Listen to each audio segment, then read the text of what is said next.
श्रीमद् भागवतम के चौथे स्कंद के 25वें अध्याय के श्लोक संख्या 16 को पढ़ रहे और उसको समझने की कोशिश कर रहे हैं।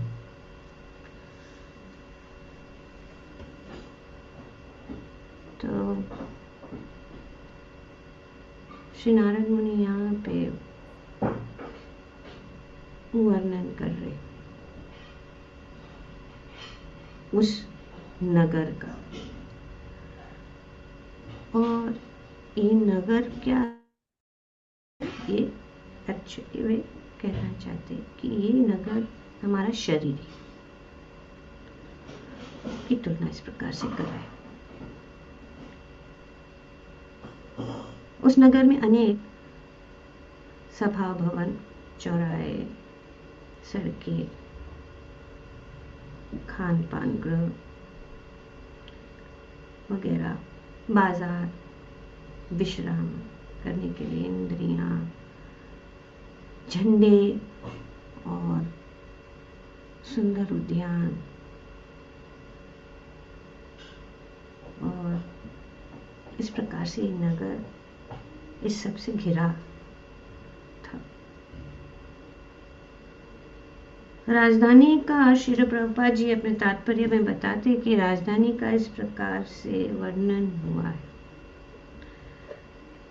और राजधानी में अनेक सभागार तथा चौराहे, सड़कें वगैरह वगैरह, विश्राम गृह और तरह तरह के झंडे पटाखों से सजा रहता है।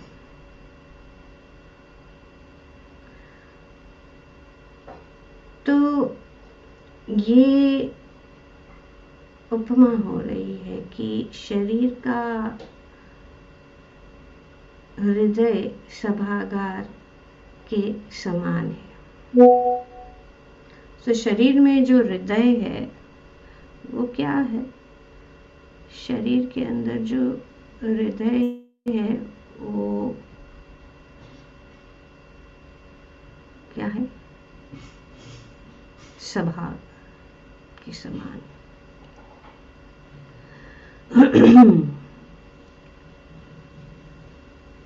तो क्योंकि उस प्रकार है, यहाँ पे बताया गया है कि हृदय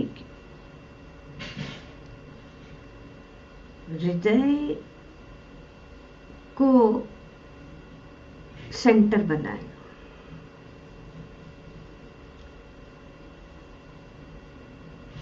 और हृदय को वैज्ञानिक लोग तो एक क्या कहते हैं, यंत्र है, इंस्ट्रूमेंट है, वो पंपिंग करता है, खून को सब जगह फैलाता है। तो क्या मस्तिष्क या ब्रेन सेंटर है कि हृदय सेंटर? पर जब वैदिक साहित्य में हृदय का बात किया जाता है तो हृदय मतलब जो अंतःकरण, और इस जब हृदय का बात होता है तो सभी इंक्लूडेड है, ब्रेन है, माइंड है, और जैसे कि हमारा पूरा जो सूक्ष्म शरीर है वो सब। और आत्मा वहां पे आत्मा कहाँ पे रहती है? हृदय में। किसके साथ? परमात्मा के साथ। तो ये हमारी जो चेतना है या कॉन्शियसनेस है वो कहाँ से शुरू हो रही? हृदय या आत्मा से। मस्तिष्क तो सिर्फ एक प्रकार का यंत्र है।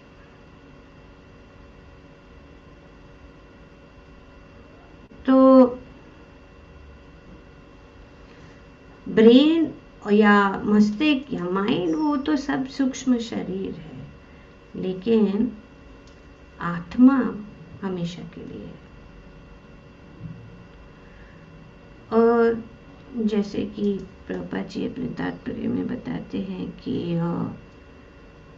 भगवद गीता में बताया गया कि भगवान जो है वे अपने हृदय में बैठे हैं और वे ही जो है हमें स्मृति, ज्ञान और अपोहन मतलब सर्वस्य चाहम हृदि सन्निविष्टो, क्या बोला आगे, मत स्मृति ज्ञानम अपोहन। तो स्मृति मतलब याद दिलाता है, हमारा जो याददाश्त है वो, ज्ञान और भूलना, भगवान को भूलना, भगवान को याद करना और ज्ञान, ये सब जो है भगवान परमात्मा के रूप में अपने हृदय में। इसीलिए हृदय जो है राजा है। इस पूरे जो शरीर रूपी नगरी का राजा कौन है? आत्मा और परमात्मा। तो इस प्रकार से यहाँ पे बताया गया है कि शरीर का हृदय सभागार के समान है, क्योंकि जीवात्मा परमात्मा सहित हृदय के भीतर स्थित रहता है, जो भगवद गीता में बताया गया। सर्वस्य चाहम हृदि सन्निविष्टो। तो यह हृदय ही समस्त स्मृति, विस्मृति तथा विमर्श का केंद्र है, इसीलिए राजधानी है शरीर के अंदर। अभी बहुत सारी चीजें श्री प्रभुपाद जी समझा रहे हैं कि ये सभा भवन क्या है हमारे, क्योंकि ये जो एनालॉजी, ये जो एल्गोरिकल मीनिंग जो है बताया गया है, इसके अनुसार श्री नारद मुनि समझाना चाहते कि ये एक उदाहरण दे रहे हैं, जैसे कि एक राज्य है या नगरी है, उसके ये नगरी तो हमारे शरीर, ये जो नगरी की बात हो रही है यहाँ पे एक्चुअली वो हमारा शरीर ही है। इसीलिए प्रभुपाद जी बताते हैं कि हृदय का, कि शरीर का हृदय सभागार से के समान है। अभी शरीर में और क्या, एक तो जैसे कि शरीर में हृदय है, हमारी इंद्रियां भी है ना। तो शरीर में आंखें, कान तथा इंद्रिय भोग के आकर्षण स्थल के तुल्य है। तो ये इंद्रिय भोग के शरीर, ये आंखें जो है और ये सब इंद्रियां हैं, आंखें, कान, नाक वगैरह आकर्षण स्थल के तुल्य है, तथा शरीर के भीतर चलने वाली वायु इधर उधर जाने वाली सड़कों के तुल्य है। तो शरीर की इंद्रियां हैं, और जिस प्रकार से हमारे एक राज्य में या एक नगरी में इंद्रिय भोग के आकर्षण के लिए अनेक स्थान होते हैं, इसी प्रकार हमारे जो शरीर के अंदर जितने भी इंद्रियां हैं वे इंद्रिय भोग के लिए जो आकर्षण करते हैं।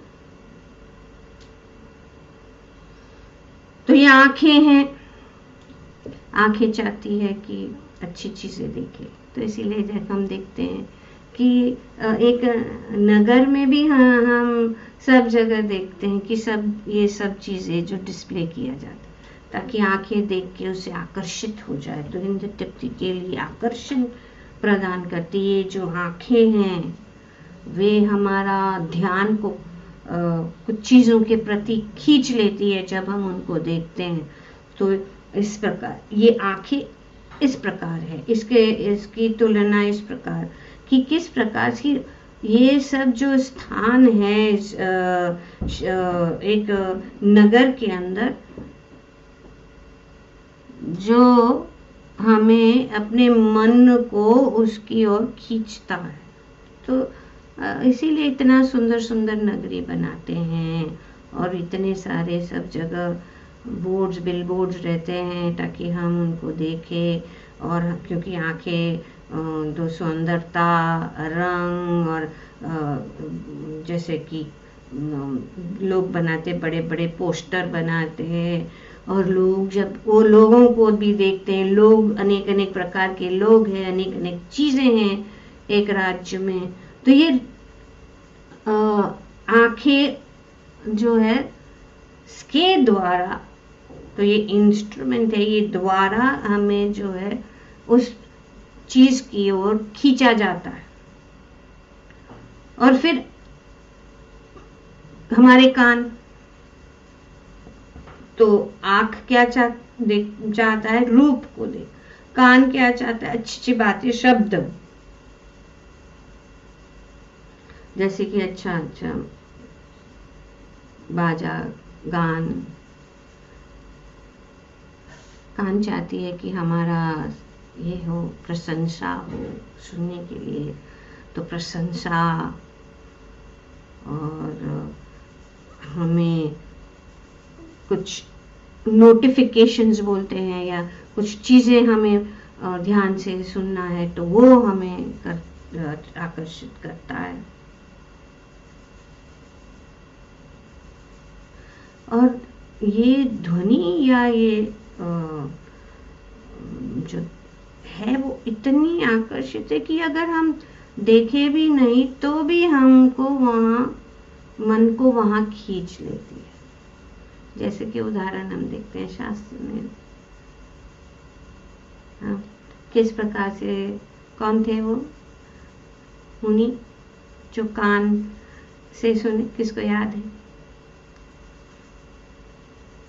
कौन से मुनि थे जो आकर्षित हुए मेनका? विश्वामित्र माता जी। हाँ, तो विश्वामित्र उन्होंने देखा भी नहीं था। हाँ, की आवाज। तो जरूर नहीं है कि देखना, तो सुनने से, अभी जैसे कि हम सुनते रहते हैं ना, ये अमेरिका अच्छा है, यहाँ अच्छा है, वो अच्छा है, यहाँ जाना चाहिए, वो देखा भी नहीं है, तो कान जो है हमें खींचती है, मन को वहां खींचती है। और वो कान तो सबसे स्ट्रांग, जो ध्वनि सुनता है, कान सुनते हैं, वो डायरेक्ट जो अंदर मन के अंदर घुस जाता है, हृदय के अंदर जाके घुस जाता है। तो रूप, शब्द, गंध, ये सब जो तन्मात्रा है, तो ये सब सुगंध, कोई अच्छे पकोड़े पक रहे हैं या कुछ अच्छा हलवा बना रहे हैं, तो सुगंध जो हमें उसको खींच लेती है। तो इस प्रकार से ये एक के बाद एक हमारी इंद्रियां जो है चीज़ों को के साथ उनका संपर्क हो जाता है, फिर मन वहाँ चला जाता है, फिर इच्छा हो जाती है उस चीज़ को प्राप्त करने के लिए, और फिर क्या है, लगाव उत्पन्न होता है। जैसे कि भगवान भगवद गीता में बताते हैं कि वेरी इंद्रियों से, इंद्रियां देखती फिर मन वहां जाते, ध्यायते विषयां पुंसा संगातेषु प्रजायते संगात् संजयते कामः कामात् क्रोध विजायते। जिस जिस चीज के ऊपर आधा विषय, ध्यायतो विषय पुंसः, यहाँ पे भगवद गीता के दूसरे अध्याय के 62 चैप्टर 2 62 किसी के पास है? ठीक है, मैं ढूंढ लेती हूँ। 62 पढ़ेंगे यहीं से, बेटर है, क्योंकि इसमें बहुत सुंदर रूप से भगवान समझा रहे और भगवान जैसे समझा रहे, उसको समझना बहुत जरूरी। ध्यायतो विषयम पुंज,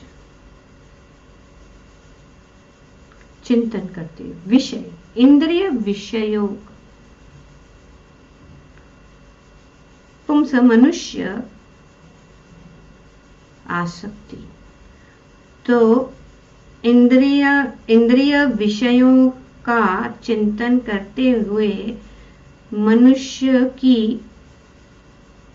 उनमें आसक्ति उत्पन्न हो जाती है। By contemplating the objects of the senses, a person develops attachment for them. ये श्लोक हमें बहुत इम्पोर्टेंट है, हमें पट रट लेना चाहिए। ध्यायतो विषय पुंसम संगत तेषु प्रजायत, क्योंकि हमें पता चले अरे क्या हो रहा है। अगर हमको अपने आप को, इंद्रियों को कंट्रोल में करना है, और अगर कुछ चीजें हमारे जीवन में घटित हो रहे हैं, तो हमें पता चलना चाहिए शुरुआत कहाँ से हुआ। माता जी यही श्लोक आज पढ़ रहे हैं हम गीता जी में। See, I always told you, हम हमेशा बताते कि जो भी हम भागवतम में पढ़ते हैं ना, वही चीज, वही टॉपिक जो है भगवत गीता में, पता नहीं ये कुछ कनेक्शन हो जाता है। चमत्कार जैसी चीज है। इट्स वेरी अमेजिंग और सरप्राइजिंग कि कैसे ऐसे वो होता है। And me and Siddharth Mata ji used to always share this and laugh. हम लोग हंसते थे कि अरे यार यही है, and we have done it on Zoom also. Ji ji. Previously, I remember how we were always laughing. She used to laugh and say, "Oh, see, Mataji, how it is connecting." And now you are saying this, so it's very nice. इंद्रिय विषयों का चिंतन करते हुए मनुष्य की उनमें आसक्ति उत्पन्न हो जाती है, वहीं से। तो इसीलिए ये इंद्रियां, ये गेट है ना, नौ द्वार है इस नगरी का, 9 द्वार है, उसमें से ये 5 9 गेट्स।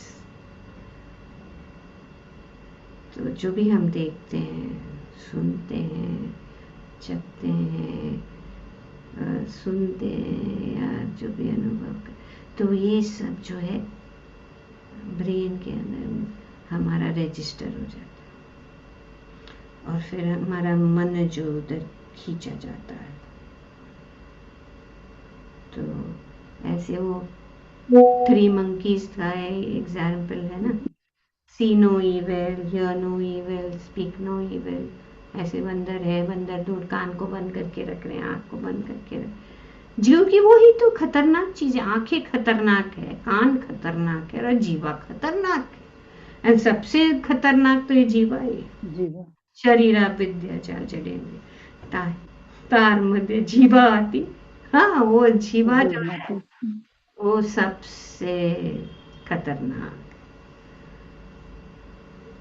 तो क्योंकि वे 2 काम करते हैं ना, स्वाद लेना और बोलना।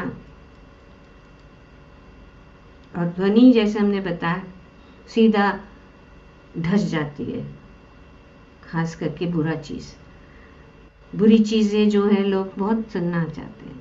निंदा होती है, किसी का विषय में हम बोलते हैं, बुरा बोलते हैं, तो सुनने के अच्छा बोलने हैं, लोगों को नींद आती। तो इसीलिए ये इसमें खास करके बहुत जरूरी है। इसीलिए असत संग त्याग, इसीलिए हमें बहुत सावधान होना है किसका संग प्राप्त कर रहे हैं। क्योंकि अगर हम हमेशा वैसे लोगों का संग प्राप्त करते हैं जो हमेशा बुरा बोलते रहते हैं, तो फिर वो असर पड़ता है। तो इसीलिए हमेशा हरि कथा, हरि के विषय में बोल। भगवान ने इसीलिए इतनी सारी लीलाएं जो है उन्होंने की है, ताकि हमें चर्चा करने के लिए। अगर कुछ अनोखा या सॉलिड मारपीट का सुनने का है, तो रामायण में बहुत है, महाभारत में बहुत है मारपीट और कुटिल चीजें। सुनो वो, अगर उसमें इंटरेस्ट होगा ना। अभी कई का जो प्रसंग इसीलिए है क्योंकि इंटरेस्ट है ना, लोगों को इंटरेस्ट चाहिए। एक कुछ तो हुआ ना, उन्होंने देखो देखो किसी देखो देखो, पर फिर देख करके ऐसा हमको अच्छा लगता है। हाँ सुन देख, हम तो है नहीं पापा ऐसे, तो ऐसे अच्छा लगता है। तो ये हमारे शास्त्र भी हमें सब प्रकार का रस प्रदान करते हैं। क्यों जाना है पड़ोसी क्या कर रहे देखने के लिए, तो उत्पन्न हो जाती है। और ऐसे आसक्ति से काम, तो ये शुरू हो जाता है यहीं से। धातु विषम पुंसा संघातेषु, संघात संजायते काम, कामना, उस चीज को प्राप्त करनी। नहीं, हमने देखा भी, इसको देखा, इसको सुना, उसको देखा भी सुना भी। और इसीलिए ना, the more you show the more you sell and the more you give in hand. अभी भगवत गीता इसके लिए ना सीधा हाथ में देने का, स्पर्श भी हो जाएगा, देखेगा भी और सुनेगा भी। आप बोलेंगे तो all the senses have to be. So यही तो कर रहे ना बिजनेस वाले, तो क्योंकि इसी से ये परफेक्ट रास्ता है जो भगवान ने बनाया, और वो रस चलता भी है, ऐसा नहीं कि नहीं चलता। आसक्ति से काम उत्पन्न होता है और फिर काम से क्रोध प्राप्त होता है।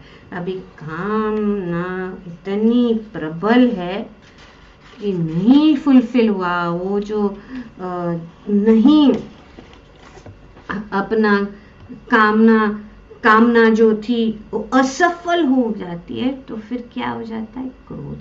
तो डिजायर, हम चाहते हैं, हम चाहते हैं कि ऐसा होना चाहिए, हम चाहते हैं कि ये हमें प्राप्त हो, और जब नहीं प्राप्त हो, या हम चाहते हैं कि हमारे अनुसार सब कुछ चले, तो नहीं चलता है। ये भी सब कामना ही है, अनेक अनेक रूपों में। बहुत ऐसा कामना एक स्त्री और पुरुष के बीच में नहीं है।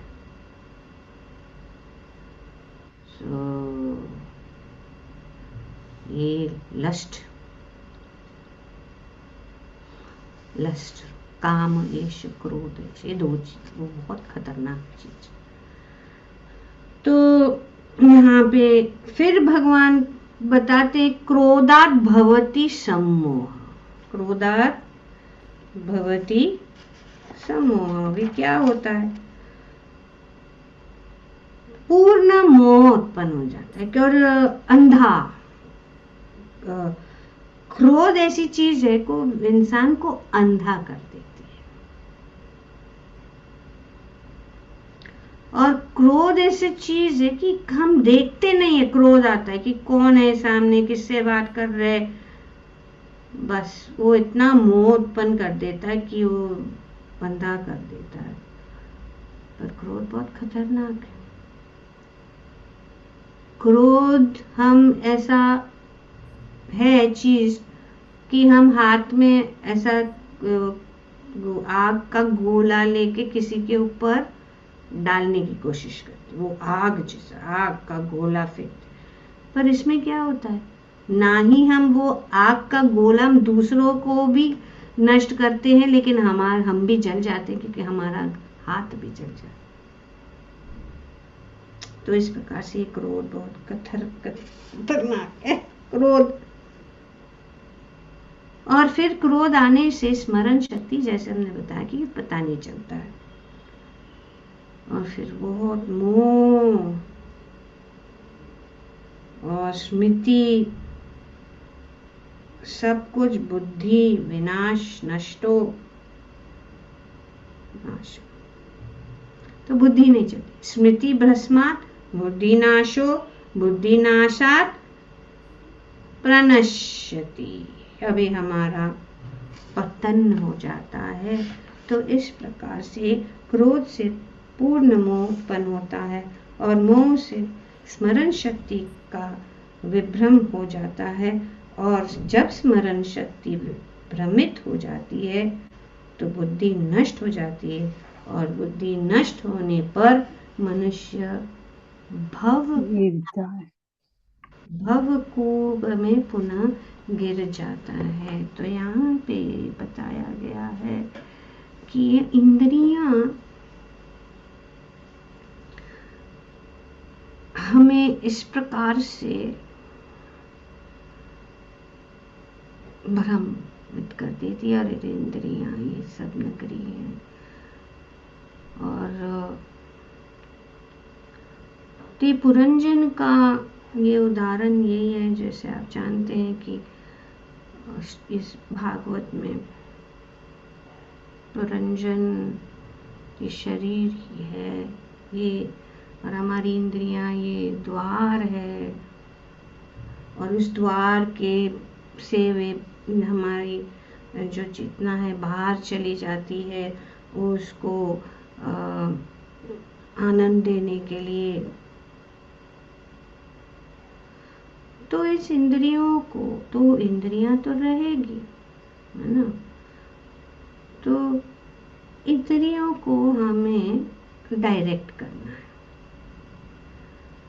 हमें डायरेक्ट करना है। अपनी आँखों को अच्छी चीज़ें देखना, जैसे कि मंदिर इसीलिए बनाएंगे, भव्य मंदिर इसीलिए लोग सोचते हैं इतना भव्य मंदिर, इतना खर्चा पानी करना मंदिर के लिए, ये हमारी ज़रूरत है, भगवान को ज़रूरत नहीं है, हमें ज़रूरत है। क्योंकि हम चाहते हैं ना, हम चाहते रहे कितना सुंदर मंदिर। भगवान को तो ज़्यादा याद नहीं हुआ, भगवान ने कि उनसे कपड़े पहने कैसे थे, श्रृंगार याद नहीं, लेकिन भव्य मंदिर को देख के एटलीस्ट मन को कुछ देखने को अच्छा लगता है। जैसे बड़ा बड़ा building, the best building in Mumbai city और इन अमेरिका और इन न्यूयॉर्क सिटी, तो ये सबसे बड़ा, क्योंकि लोग देखना आकर्षित आंखें चाहती हैं। तो इसीलिए हमें जो है भगवान के मंदिर भव्य होने चाहिए, भगवान का श्रृंगार भव्य होना चाहिए, और हमें जो है अपनी आँखों को भगवान के विषय में पढ़ने में लगाना चाहिए। तो इस प्रकार से इस शरीर रूपी नगरी में हम जो है सुरक्षित होकर रह सकते हैं, क्योंकि ऑलरेडी नगरी में तो ऑलरेडी गेट है तो बाहर निकलेगा इंसान। तो कान किसके लिए? हरि कीर्तन, भगवान के विषय में सुनना, भगवान के विषय में एक दूसरों के साथ चर्चा करना। और नाक किसके लिए है? हमें जो भगवान के चरण कमलों में अर्पित फूल और जो प्रसाद का जो स्वाद है उसको आनंद लेना। इसके लिए स्वादिष्ट प्रसाद बनना चाहिए, जिसमें बहुत सारा अच्छा घी वगैरह डाल के। तो इस प्रकार से हम अपने इंद्रियों को शुद्ध कर सकते हैं, उनको कुछ कार्य दे सकते हैं। तो इस इंद्रियों को हमें संयमित करना जरूरी है। जैसे कि घर के अंदर द्वार है, तो घर के अंदर द्वार है तो द्वार के अंदर एक पीप होल रहता है ना देखने के लिए, है ना। दरवाजा ऐसा खोल नहीं देते, राइट। तो इसके लिए हमें वो उसमें देखना है कौन है, उसको अंदर अलाउ करे कि नहीं अलाउ करे। तो अगर हम ऐसे ही खोल दे तो कोई भी घुस जाएगा, है कि नहीं? कोई भी घुस जाएगा। पर अगर हम देखें, हमारे चक्षु, दिव्य चक्षु से देखेंगे, हाँ, चक्षुदान दिलो जन्मे जन्मे प्रभु से, तो हमारे ये चक्षुदान जो है गुरु देते हैं। गुरु के द्वारा, संतों के द्वारा हमें ये प्राप्त होता है कि हम इसको देखें।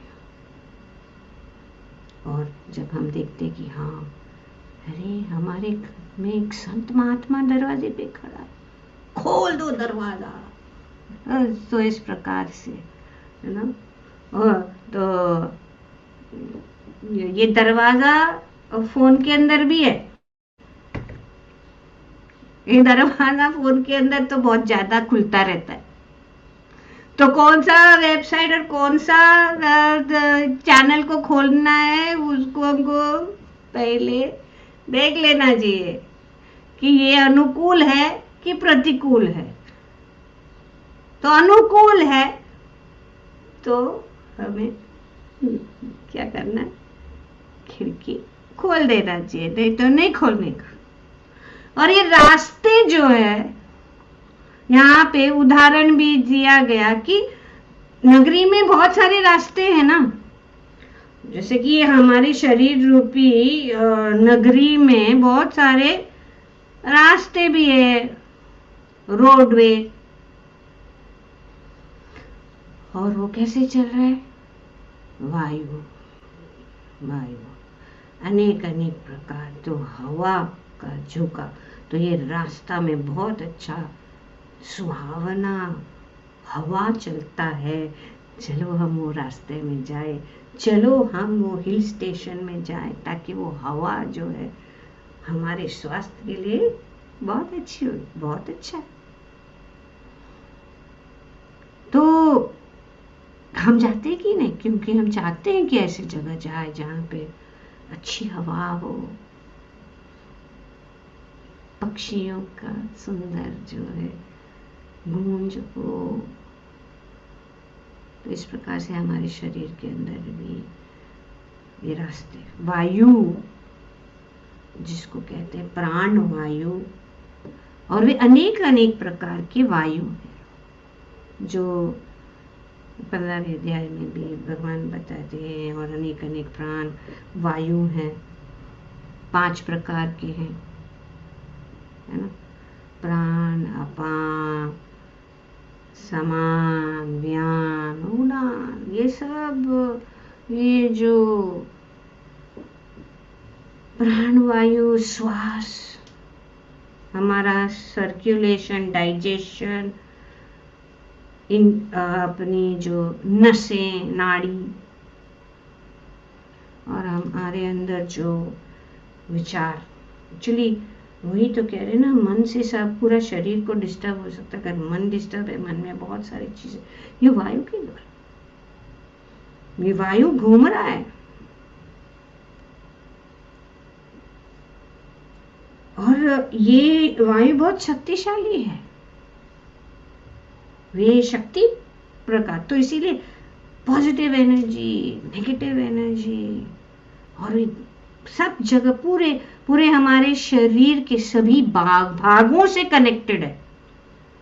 आई hope you understanding the point I am trying to make, is that it connected है, just like the streets are connected, breeze, वायु, प्राण वायु पूरे शरीर से कनेक्टेड है। अगर हमें हाथ ऊपर करना है तो यही प्राण है ना, तो प्राण वायु उसको ऊपर कर देता, ब्रेन को इम्पल्स। वो एक्चुअली ये बहुत बड़ा टॉपिक है, और जो प्रभुपाद जी ने बहुत पॉइंट्स यहाँ पे पॉइंट्स के रूप में बताया है, लेकिन अगर हम उसको डिस्कशन करें तो ये समय बहुत कम। तो इस प्रकार से ये प्राण वायु से हम भूख लगती है, जैसे कि इन सब वायुओं से, तो मन यहाँ इन सब में से चल रहा है। जहां जहां ये प्राण जाता है वहां वहां पे मन जाता है, और जहां मन जाता है वहां हमारी इंद्रियां जाती हैं, क्योंकि हम जानते हैं कि इंद्रियों से ऊपर कौन है, मन। तो यहाँ पे भागवतम में ये उपमा दी गई है कि किस प्रकार से हम जीवात्मा इस नगरी के जो रास्तों से गुजरता है, और उसका साधन क्या है, ये प्राण के घूमने का। तो ये वायु तो स्थिर नहीं होता, इसके लिए यहां वहां घूमता है, यहां वहां सोच, इच्छा और कार्य। तो ये प्राण अनेक अनेक जगह से घूमता है और बहुत कठिन अवस्था शरीर के अंदर हो जाती है। तो इसको संयमित करना जरूरत है और वो संयमित हो सकता है। जैसे आगे श्री प्रभुपाद जी ने बताया कि ये क्या बता रहे हैं प्रभुपाद जी यहाँ पे, शरीर के भीतर तथा शरीर में आंख वगैरह, शरीर के भीतर तथा स्नायुओं में वायु की नियमित करने के लिए क्या है योग विधि, सुषुम्ना कहलाती है। अभी इन सब प्राण को ठीक करने के लिए क्या करना है, ये सुषुम्ना जो हमारे शरीर में अंदर है, ये एक रास्ता है। जैसे कि हमारे देश में रास्ते बहुत है ना, पर कुछ रास्ते हैं जो हमें धाम की ओर ले जाते हैं। उसी प्रकार से धाम की ओर ले जाते हैं, या रास्ते वो भी है जो इंद्रिय तृप्ति की ओर भी ले जाते हैं। करेक्ट। तो इसी प्रकार से हमारे शरीर में ये जो वायु है वो हमें अनेक अनेक रास्तों पर ले जाते हैं, लेकिन ये सुषुम्ना एक छुपा हुआ रास्ता,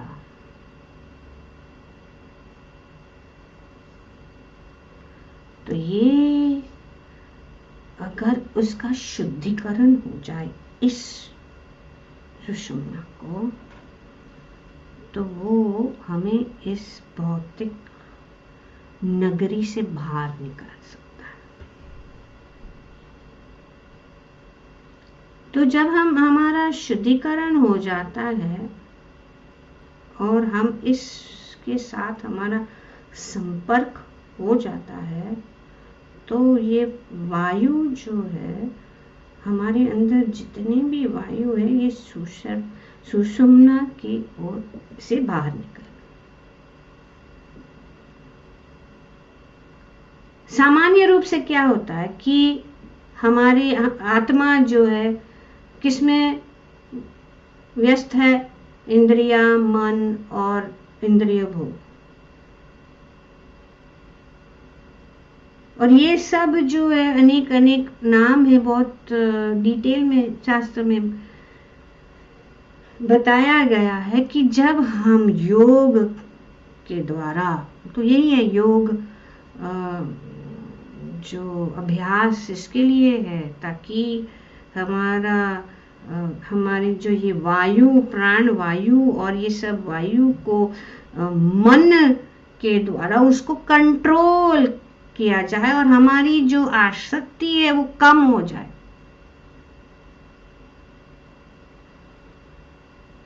तो ये प्राण जब सुषुम्ना में एंटर कर जाता है, तो फिर मुक्ति की ओर। तो यहाँ पे नारद मुनि इनडायरेक्टली बता रहे कि इस शरीर के अंदर क्या है, बंदी बनकर नहीं रहो, मुक्त हो जाओ। तो ये सब योग के द्वारा प्राप्त किया जाता है, और इसीलिए योग अभ्यास से प्राणायाम और प्राणवायु को कंट्रोल करके, पर भक्ति जो है इस सबसे परे है, और भक्ति हमें डायरेक्टली इस जो नगरी से मुक्त करा देता है। तो ये सब जितने भी वायु है वही सब जगह चल रहे, जैसे हम उसे डिटेल में, जैसे कि प्राण जो है, श्वास है, अपान जो है, और समान है, ये सब जो व्यान है, उदान है। तो मृत्यु के समय क्या हो जाता है, और ये जो पुरंजन की कथा में मृत्यु के समय, और हम जानते भी है जैसे उम्र हो जाता है तो शरीर कमजोर हो जाता है, और ये प्राण ऐसा एक सर्प के जैसा है, वो बहुत ढीला हो जाता है, और हमारी इंद्रियां जो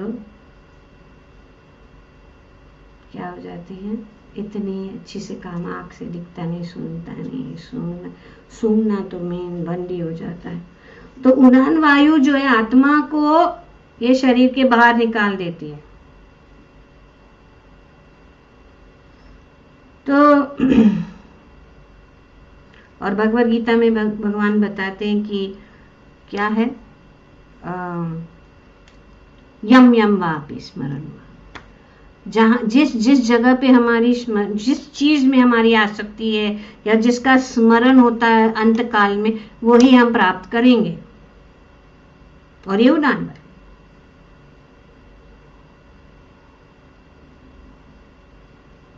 तो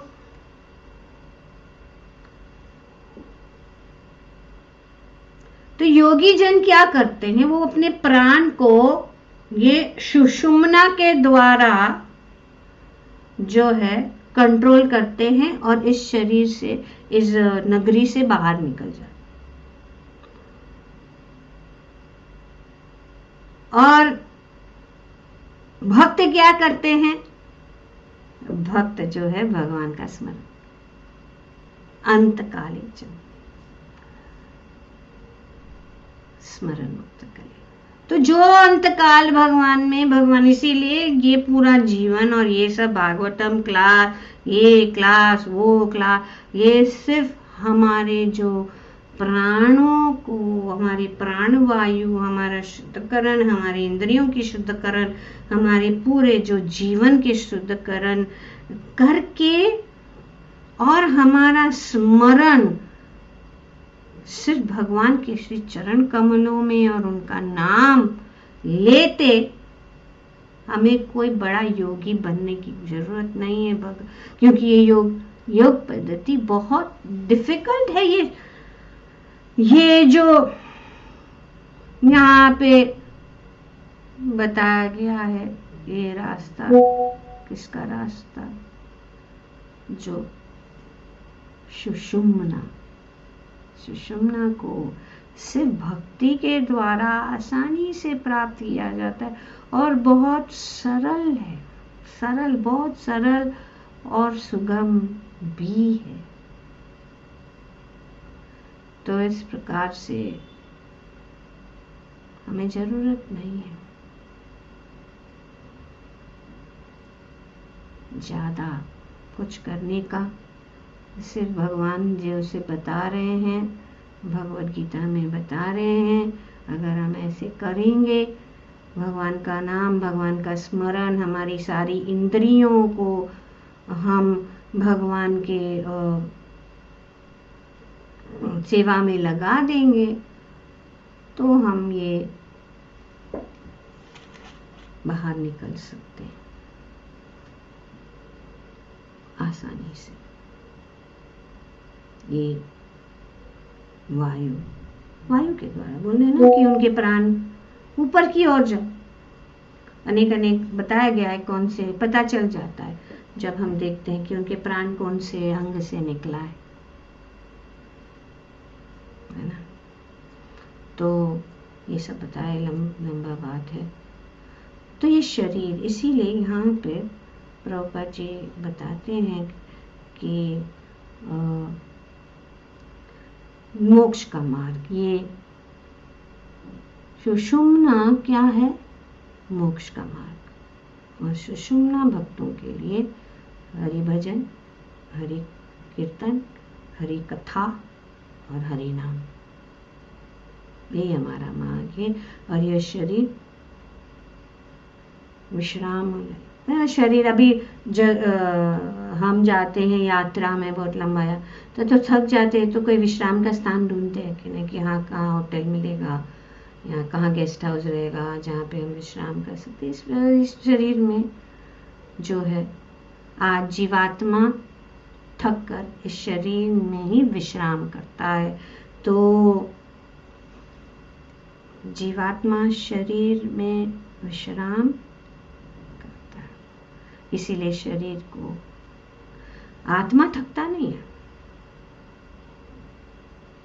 क्योंकि आत्मा जो है आध्यात्मिक, आत्मा हमेशा रहती, जैसे कि दूसरे अध्याय में भगवान ने बताया। पर क्या थक जाता है? मन थक जाता है, इंद्रियां थक जाती है, शरीर थक जाता है, क्योंकि हमारी आज की पूरा दिन कंप्यूटर में देख के आंखें जो है थक जाती है, सुन सुन के कान थक जाते हैं, मन सोचते रहता है, प्लान करता है, चिंता करता रहता है, वो थक जाता है। कहते हैं ना, थक गए, अभी विश्राम की जरूरत। तो जब हम विश्राम करते हैं तो क्या हो जाता है? इसीलिए चाहते हैं no DND, do not disturb, DND। विश्राम करते हैं तो क्या हो जाते हैं? हमारी इंद्रियां जो है काम नहीं करती है बाहरी रूप से, मन भी जो है आंख बंद हो जाती, तो आंखें बंद कर देते हैं तो कुछ दिखता नहीं, इसीलिए डार्क रूम, लाइट भी ऑफ, सब कुछ ऑफ, और शरीर भी एक ही जगह पे ऐसे मृत के जैसे पड़ा रहता है। तो ये इस प्रकार से उसको विश्राम, तो विश्राम की जगह ये शरीर के अंदर ये भी आयोजन भगवान ने बनाया। तो ये एक प्रकार, ये जो आत्मा तो यात्री ही है ना, वो एक शरीर से दूसरे शरीर, एक शरीर से दूसरे शरीर, एक घर से दूसरा घर, एक नगरी से दूसरा नगरी में वो घूमता ही रह रहा है। तो शरीर में जब आता है तो ये विश्राम भी घूमता रहता है सब चीजें।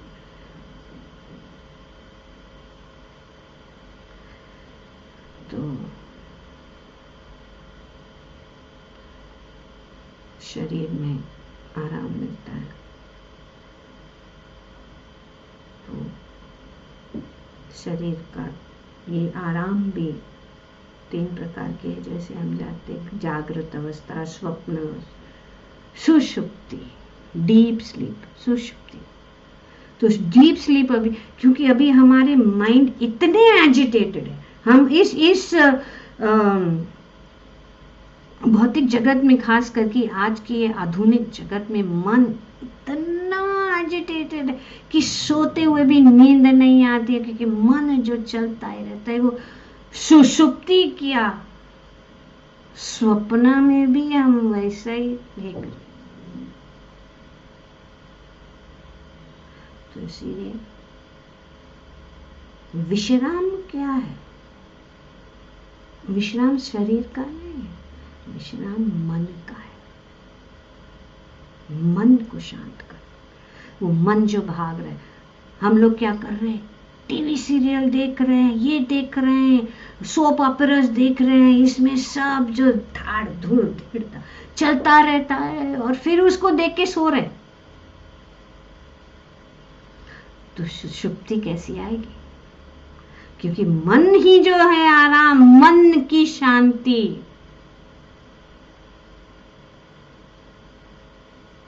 और जब मन अशांत है तो नींद भी थकान देने वाली जैसे हो जाती है।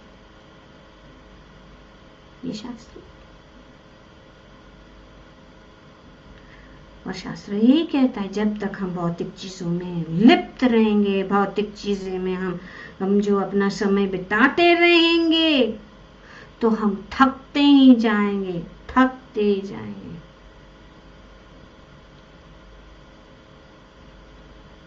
और ये आराम भी जो दिया गया है वो थोड़ी देर के लिए, कभी कभी तो हमको 10 मिनट सोने को मिलता है, आधा घंटा, कभी को 2-3 घंटा, रेस्ट ही नहीं है। तो असली आराम, आत्मा की शांति यही है। तो जब हमारा मन इन सब चीजों से मुक्त हो जाता है और शरीर भी हमें शरीर में भी आयोजन है कि हम रेस्ट लें, पर रेस्ट है ही नहीं। अभी कितने लोग बता रहे हैं खास करके आज के युग में हमारे जो युवक है कितना काम करते हैं। ये आयोजन दिया गया कुदरती की शरीर को। पशु पक्षी को देखो, जैसे ही सूर्योदय उठे होगा वो उठ जाते हैं और जैसे ही सूर्यास्त हो जाते हैं वो आराम करते हैं। पर हम जो प्रकृति के नियम को क्या कर रहे हैं, चैलेंज कर रहे हैं, इसके लिए हम अशांत हैं। तो इसीलिए बहुत अनिवार्य है कि हम कितने भी बिजी हो, हमारे जीवन में कितने भी कार्य हम कर रहे हो, हमें कुछ समय निकालना है मन की शांति को प्राप्त करने के लिए। और सबसे सुगम रास्ता दिया गया है इस युग में, वो है मंत्र, मन को मुक्त करने का मंत्र। हरे कृष्णा कृष्णा कृष्णा हरे हरे, हरे राम राम राम हरे हरे। तो शांति से बैठ जाओ एक जगह, सब कुछ दरवाजे बंद, और मन को इस प्रकार से जो है शांत करो, कीर्तन के द्वारा, जप के द्वारा, भजन के द्वारा। जो भजन भी अभी आजकल ऐसे आ रहे हैं कि जिसमें हमारे दुख का, तो हमारा दुख और भी ज्यादा, देखो ये भजन दुख में, तो इसीलिए भजन वही होना चाहिए जिसमें भगवान का गुणगान गुणगान गुणगान गुणगान। तो लोग वो दुखी भजन नहीं सुन रहे हैं, अपने आप को आइडेंटिफाई कर लेते फिर, और फिर वही हम उसमें सो जाते हैं, तो फिर शांति नहीं प्राप्त होगी।